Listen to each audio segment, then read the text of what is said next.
Hoy particularmente nos vamos a meter, vamos a indagar sobre un nuevo concepto, uno más que hace al cuerpo de la estructura de una obra de teatro y que tiene que ver en este caso con esta palabra que tenemos delante, que es personaje.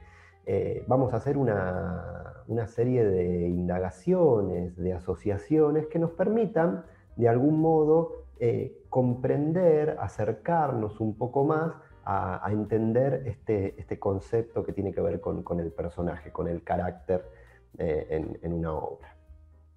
Entonces, para iniciar podemos empezar diciendo que el personaje es justamente un signo. Es un signo que de alguna manera completa, que forma el organismo vivo de una obra teatral. Es decir, es un signo que completa las unidades que ya hemos visto de acción, tiempo y espacio de un relato teatral. Es decir, es ese signo que le da ese dinamismo a las nociones de acción, de tiempo y de espacio que tiene una obra. Tal vez, seguramente sea el signo más importante al momento de leer o ver una obra teatral, en el caso de ser los espectadores, atravesado por esa actriz o ese actor que estamos viendo, ¿no? Que le dan ese cuerpo a la noción de personaje. Pero en principio podemos decir eso, ¿no? El personaje como ese signo que tenemos delante nuestro en la lectura del texto o al momento de observar un espectáculo que completa el cuerpo de esa maquinaria que es esa obra de teatro. Por otro lado, también podemos decir que es un organismo vivo, es decir, un signo que tiene una calidad de organismo vivo, que en su complejidad es un organismo que toma vida y que tiene cierta autonomía en relación con la lógica del mundo de la obra. Es decir, tenemos una obra artística que en nuestra noción de que es una obra con la cual dialogamos, si recuerdan, cuando hablamos del concepto de imagen nos referimos a este concepto de entender la obra como un ser autónomo, es decir, yo como creador proyecto unas páginas y al mismo tiempo releo esas páginas y trato de escuchar a esa obra para tratar de empezar a generar hipótesis en relación a qué es lo que está comunicando. Es decir, eso es una manera de darle a la obra artística cierta autonomía. Lo mismo sucede con los personajes. Me parece que esa noción de cierta autonomía en el personaje es una manera de empezar a comprenderlo también como un organismo vivo. Entender que a un personaje no se le impone una acción, sino que se compone en su acción. Son dos palabritas estas que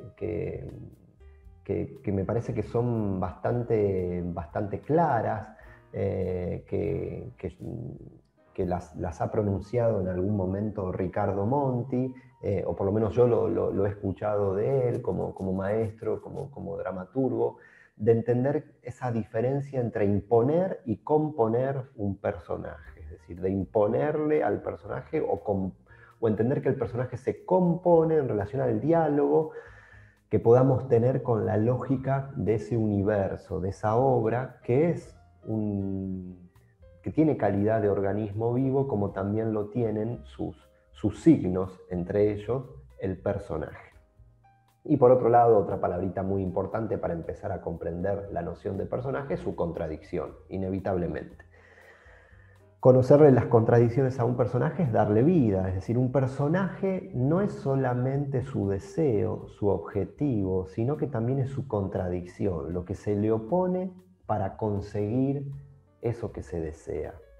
Creo que el personaje se vuelve dinámico en la medida que aparecen estas contradicciones, en la medida que le empezamos a conocer estas contradicciones. Entonces, primero estos tres elementos, ¿no? Como para empezar a comprender la noción de un personaje. Primero, esta noción de personaje como signo, luego esta noción de personaje como organismo vivo, y luego esta noción de contradicción en relación a su dinamismo en la obra.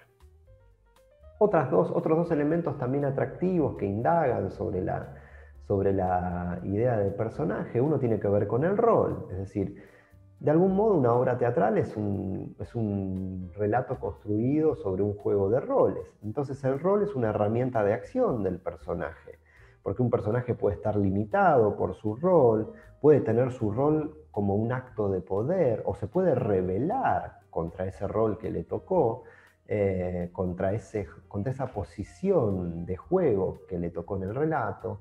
Y también esta noción de rol nos da una noción de capas en un personaje, es decir, tal vez un personaje que no se comporta de la misma manera con tal personaje y con otro, y eso genera diferentes capas y complejidades en su modo de comportamiento. En fin, como la vida misma sería la cuestión. Y por otro lado el nombre, otro elemento también que pareciera ser simple, sencillo, básico de entrada, la idea de nombrar a un personaje, pero que no es un hecho menor. Porque nombrar a un personaje es una manera de darle entidad a ese signo que tenemos delante, en el texto, en la obra, en el espectáculo, el nombre entendido como desde un concepto de valor elocuente, de una energía interna del personaje, como una herramienta de carácter del personaje. Los nombres pueden tener un valor subjetivo en relación a cada autor, hasta un valor histórico. Yo siempre pongo como ejemplo una vez que escuché a mi mamá decir que para ella todos los Federicos eran tontos. Y a mí me llamó la atención, digo, pero ¿cómo? Me acuerdo en un diálogo con mi mamá, digo, pero ¿cómo todos los Federicos son tontos? Sí, para mí todos los que se llaman Federicos son tontos. Entonces, más adelante, en términos dramatúrgicos, me puse a pensar, claro, si mi madre tuviera que escribir una obra y tal vez uno de los personajes tuviera cierto carácter de tonto, como ella dijo, tal vez le pondría Federico, porque tal vez eso le daría un valor fundante, poético, una primera voluntad poética que la acercaría a cierta dinámica de ese personaje. Por supuesto que no compondría un personaje solamente desde ese lugar, pero bien vale como primera voluntad poética esta zona de nombres históricos que todos tenemos. Si yo pienso, por ejemplo, en el nombre Marcelo, rápidamente se me viene un amigo de uno de mis hermanos mayor, que siempre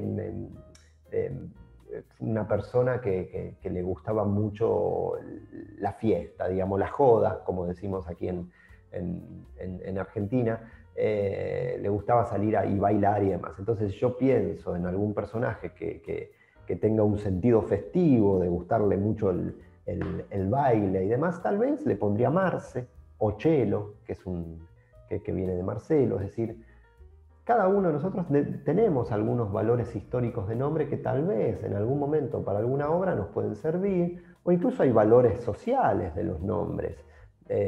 Según la geografía en la que estemos, hay nombres que nos pueden resultar muy extraños, o incluso los valores generacionales de los nombres.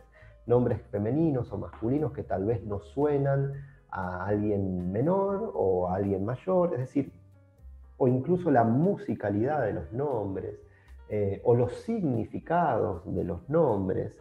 Es decir, todas esas asociaciones con el concepto del nombre, si bien pareciera ser que es un detalle menor en relación al estar escribiendo un personaje, porque es simplemente nombrarlo, en lo profundo es un detalle importante que creo que es interesante descubrir y tener presente, ¿no? Entonces, el rol y el nombre como otros elementos.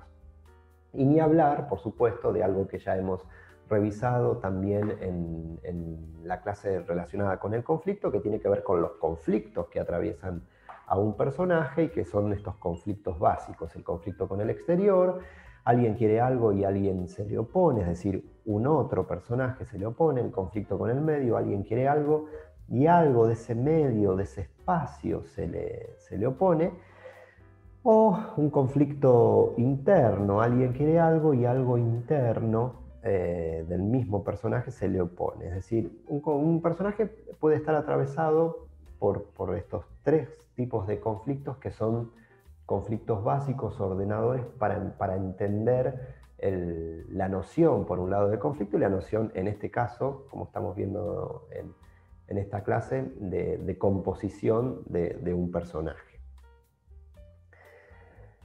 Y como para dar unos detalles más de color, hacemos un muy fragmentado paseo por aquellos grandes personajes de la historia del teatro clásico.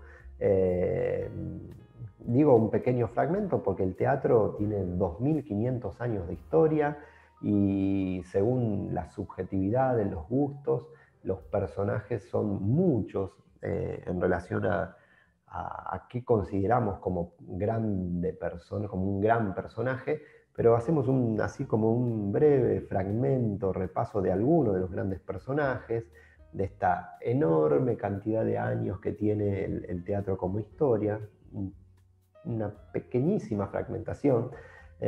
Aquí lo tenemos a Edipo Rey, personaje trágico de la tragedia griega. Antígona, en otra pintura también, vinculada, originada en la tragedia griega, que la civilización de la antigua Grecia la consideramos al día de hoy como la fundadora de la cultura occidental y nada más y nada menos que justamente del teatro. Hamlet, otro de los personajes, en este caso, este Hamlet en esta versión de Peter Brook. Rey Lear, otro gran personaje de Shakespeare, en este caso aquí en dos versiones de Argentina, una aquí interpretada a la izquierda por Alejandro Urdapilleta y a la derecha el Lear de Alfredo Alcón. Dos actores muy distintos, creo yo, pero enormes, cada uno de los dos en sus virtudes. Aquí una pintura de Nora, otro gran personaje de la literatura teatral, en este caso de Casa de Muñecas, de Ibsen. Aquí lo tenemos a Chekhov leyendo La Gaviota